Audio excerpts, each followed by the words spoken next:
नमन करना चाहूंगा मां सरस्वती की इस वाग्मयी की धरती को,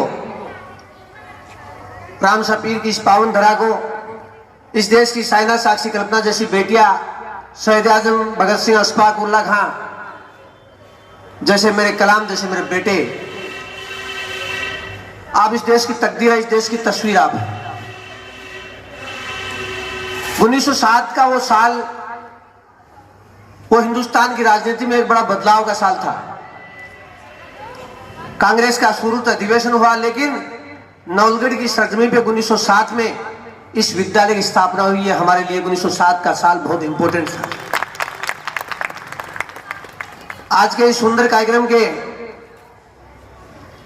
मुख्य अतिथि कहूं, अध्यक्ष कहूं, यहाँ के कर्ता धर्ता कहूं, भामाशाह कहूं, दानदाता कहूं, शिक्षाविद कहूं, धरती पुत्र कहूं, लक्ष्मी पुत्र कहूं, और माटी के प्रति, वतन के प्रति, जन्मभूमि के प्रति जिन शख्सियत का प्रेम है, स्नेह है, प्यार है, दुलार है, उन जालान बंधुओं को मैं प्रणाम और नमन करना चाहूंगा। जालान ब्रदर्स कहूं तो ठीक रहेगा। राम और लक्ष्मण की जोड़ी आपके हमेशा बनी रहे। 2016-17 में उस साइड में एक सुंदर कार्यक्रम हुआ था। तत्कालीन सांसद महोदया, उदयवाटी के विधायक महोदय, मैं यहाँ एडीओ था, मैं उस प्रोग्राम में था। उसके बाद से मैं चाह रहा था कि मैं 2 शब्द आपके लिए कहूं तो वो बहुत कम रहेंगे। वो मैं इसलिए कहना चाहूंगा कि जालान परिवार, आपको इसलिए कहना चाहूंगा, जालान ब्रदर्स को इसलिए कहना चाहूंगा कि ये संस्थान को मैं जब देखता हूं, ये आपने कमाने के लिए संस्थान नहीं बनाया है। कमाने के लिए बनाते तो ऐसी बीएड की बिल्डिंग नहीं होती। कमाने के लिए बनाते तो ऐसा स्कूल नहीं होता।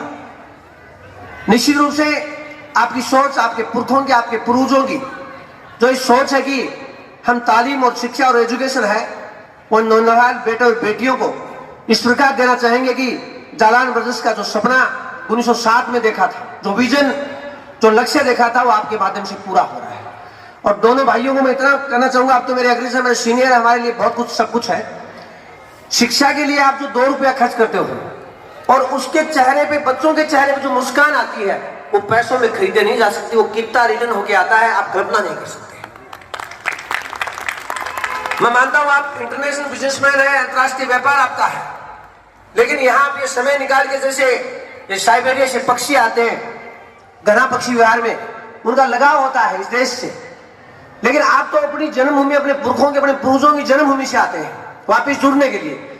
और मैं कहता हूं कि आप कितनी ऊंचाई पर चले जाओ, लेकिन आपकी जन्मभूमि, आपकी जड़ें हैं, और ये जब तक हरी रहेंगी तब तक हम और आप एक समाज के हिस्सा रहेंगे।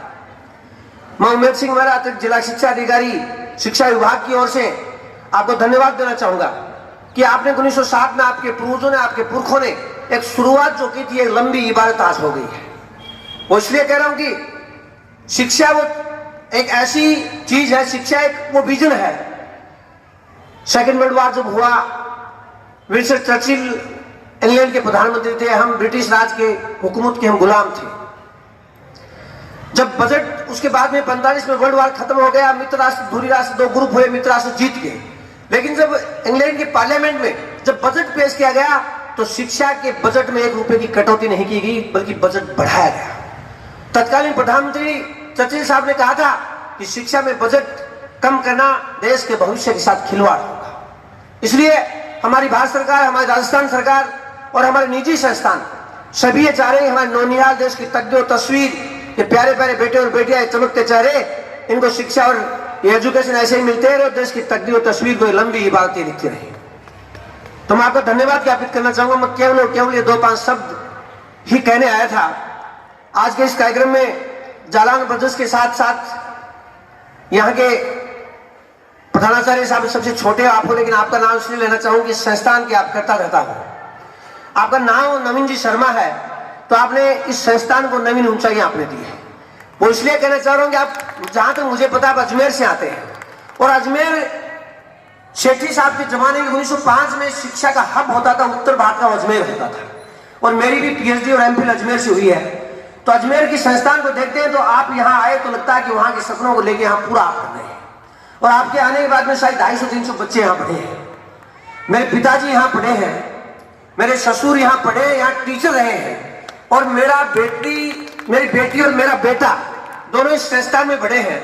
मैं 10 बजे आता, लेकिन माफी चाहता हूँ, मैं लेट इसलिए हुआ कि मैं लगभग हवाई चप्पल पहनता हूँ, दाढ़ी वाड़ी बढ़ाता नहीं हूँ और पैंट शर्ट ऐसे ही पहनता रहता हूँ। मेरे बेटा जो सैनिक स्कूल में पढ़ता है, जहाँ उपराष्ट्रपति महोदय आए थे, सैनिक स्कूल जो 33 ही है पूरे हिंदुस्तान में, वो कल गलती से छुट्टी आ गया तो उसने बोले मेरी स्कूल में आप जा रहे हो, मैंने गलती से कह दिया, मैं थोड़ा ज्यादा बोलता हूँ इसलिए उसका नुकसान हो गया।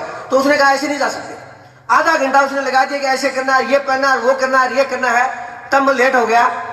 वो इन बच्चों का इतना जुड़ाव है। मेरा बेटा सैनिक स्कूल में नहीं जाता तो यहाँ पढ़ता, बेटी की स्ट्रीम ऐसी थी वो यहाँ नहीं थी, वो यहाँ पढ़े हैं पहली से लेके जहां तक उनकी आगे पढ़ने की व्यवस्था यहाँ नहीं थी तब तक यहाँ पढ़े हैं। तो उन्होंने कहा कि पापा ऐसे स्कूल में जा रहे हो तो ऐसे नहीं जा सकते, आप रोज जाते हो वैसे नहीं जा सकते, इसलिए मैं लेट हो गया। आज के इस कार्यक्रम में नवीन जी, आप मैं तो ये चाहूँ अगली बार आए तो आपने 250 बच्चे बढ़ाए हैं ना, तो मैं चाहता हूँ कि और भी बच्चों की संख्या के साथ साथ गुणात्मक एजुकेशन बहुत जरूरी है। इन बच्चों में जैसे इंस्पायर अवार्ड है और जो हमारे राजस्थान सरकार बहुत योजनाएं लेके आ रही हैं, उनमें आपके बेटे और बेटियां आगे जाएं, मैं ये भी आपके लिए कामना करूंगा। और मेजर डीपी शर्मा साहब मेरे गुरुजी आप रहे हैं, एनसीसी के आप कमांडिंग ऑफिसर रहे हैं, लेकिन जब आपको देखता हूं तो लगता है कि हर साल उम्र एक साल बढ़ती लग रही है कि पता नहीं कौन से कुएं का आप पानी पीते हैं। आपका स्नेह, आपका प्यार, आपका आशीर्वाद ऐसे मिलता रहे। और चूंकि कैलाश जी चोटे साहब, आप राजनीति में जालान परिवार के साथ इंटरेस्ट नहीं होगा, लेकिन ये अध्यक्ष और उपाध्यक्ष 5 साल के होते हैं, लेकिन मैं रोज कहता हूं ये आजीवन हमारे चेयरमैन है। चुनाव बनते हैं, बिगड़ते हैं। जैसे अटल बिहारी वाजपेयी साहब ने, उनका जन्मदिन आ रहा है कल, सुशासन दिवस के रूप में हम मनाएंगे, तो उन्होंने कहा था कि पार्टियां बनेंगी, बिगड़ेंगी, राजनीति करेंगे, आएंगी जाएंगी, बुराइयां होती रहेंगी, लेकिन कुछ शख्सियत ऐसी होती है कि हमेशा वो अपना इतिहास में नाम लिखते हैं। तो कैलाश जी चोटे साहब सभी प्यार से काका कहते हैं, और विक्रमादित्य ने जो काम किया वो न्याय भी आप करते रहते हैं। ये उपाध्यक्ष की एक जिम्मेदारी आपको शहर के लोगों ने दी है, वो एक अलग राजनीति का इश्यू है, लेकिन आप हर प्रोग्राम में तन मन धन से शरीक करते हैं। तो ऐसे आदरणीय चोटे साहब और डॉक्टर अनिल जी शर्मा साहब को सर मैं देखता हूं तो ऐसा लगता है कि एक बार देवानंद जी ने कहा था कि उम्र एक डिजिट मात्र है, एक संख्या है। वो जब 80 साल के हो गए तो काला शर्ट पहन के चलते थे तो लड़कियां सीटी बजाती थी, तो लोगों ने कहा कि 80 साल का, उन्होंने कहा कि ये उम्र एक डिजिट मात्र, एक संख्या मात्र है। 80 नहीं, मैं 18 मानता हूं अपने आप को। तो अनिल जी को देखता हूं तो ऐसे लगता है कि आप कोहिनूर है। और डॉक्टर सैनी मैडम तारा जी जैसा आपका नाम है, आप नहीं होते तो मंच नहीं होते, मंच वीरान होता, एक महिला कम से कम मंच के ऊपर बैठी है। आप बीएड कॉलेज की प्रधानाचार्य आप हैं, और हमारे अतिथि और पधारे, उनका भी स्वागत। ये बच्चों का प्रोग्राम है, चूंकि मैं ज्यादा इनको झिलाऊंगा नहीं, लेकिन मैं जालान प्रदेश को, ये जो इंतजामिया कमेटी के जितने भी यहाँ लोग बैठे हैं, और प्रिंसिपल साहब आपको कहना चाहूंगा कि आपको थोड़ी दूर चलना तो आप अकेले चले, लेकिन आपको बहुत लंबा चल रहा है तो पूरी स्टाफ को साथ लेके चलोगे तो आपको मंजिल मिल जाएगी। और टीम भावना से आप काम करोगे तो नवीन ऊंचाइयों को नवीन जी शर्मा साहब आप छू जाओगे, और ये जालान परिवार का जो सपना रहा उसको पूरा करोगे।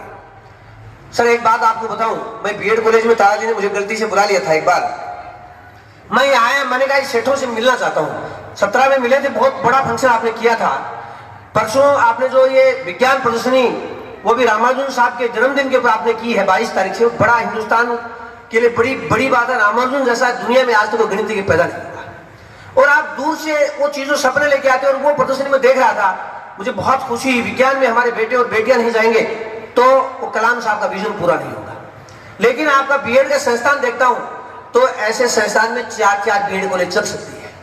मैं बीएड में लेक्चर रहा हूं, मैं MPhil, PhD, NET, SET, LLB, MEd रहा हूं, तो मैं इस संस्थान को देखता हूं तो मैंने ताराजी को कहा कि मैंने जब हमारे धन्ना सेठ आए, हमारे लक्ष्मी पुत्र आए, तो प्लीज मुझे आप बताना। मैंने कहा सर आपको यहाँ एमएड खोलनी चाहिए, आपको यहाँ एसटीसी भी लानी चाहिए। निश्चित रूप से इतना बड़ा संस्थान है, आपकी इतनी बड़ी सुविधाएं हैं, और मैं इतना सिस्टम से देखता था। मैंने कहा सेठ तो हिंदू बावड़ा ही भाई, कमांड के चक्कर में तो आज संस्थान खोले हुए। वो इसलिए कह रहा हूं कि सर इतनी सुंदर व्यवस्था है, कहीं भी बीएड कॉलेज में नहीं है, कहीं भी नहीं है। और निश्चित रूप से मैं इतना कहूंगा कि आप एसटीसी आप जरूर लाइए। एसटीसी और एमएड जो है, सरकार नहीं बनी है, हर सरकार का सपना रहता है कि हम बच्चों को उनका हक दें। तो मेरा आपसे गुजारिश है, मेरी आपसे निवेदन है, आपको मेरे से ज्यादा पता है, और एजुकेशन हो सकता है डिग्री मेरे पास 1-2 ज्यादा होगी, लेकिन आपका तजुर्बा, आपका अनुभव बहुत बड़ा है। तो मैं पुनः आपका धन्यवाद ज्ञापित करूंगा कि ऐसे कार्यक्रम आप करें, और ये विज्ञान प्रदर्शनी आप जो आयोजित की है, इसमें शहर के अलावा बाहर के लोगों को भी आप जोड़ें। जैसा पौधा इंस्टीट्यूट जोड़ता है, वैसे आप करने का प्रयास करोगे तो ज्यादा बेटर रहेगा। आप हमेशा आए, आपकी नेक्स्ट पीढ़ी को भी आप जोड़ के रखें, जिससे उनको लगे कि वास्तव में हमारे पुरखों ने, हमारे पूर्वजों ने वो काम किया था जिसके लिए हम अच्छे से कह सकते हैं। और ये हिंदुस्तान, ये नौलगढ़ को जमीन का टुकड़ा नहीं है, ये तर्पण की भूमि है, शंकर की भूमि है, अर्पण की माटी है। इसलिए आप हमेशा इसे जुड़ाव रखें। आपका स्नेह, आपका प्यार, ये नौनिहाल बेटे और बेटियां हैं, इन पे ऐसा ही बना रहे। मुझे आपने बुलाया, मुझे सुनना तो झेलना होता अपने आप में। आपको बहुत बहुत धन्यवाद देना चाहूंगा और नई साल की आपको शुभकामनाएं देना।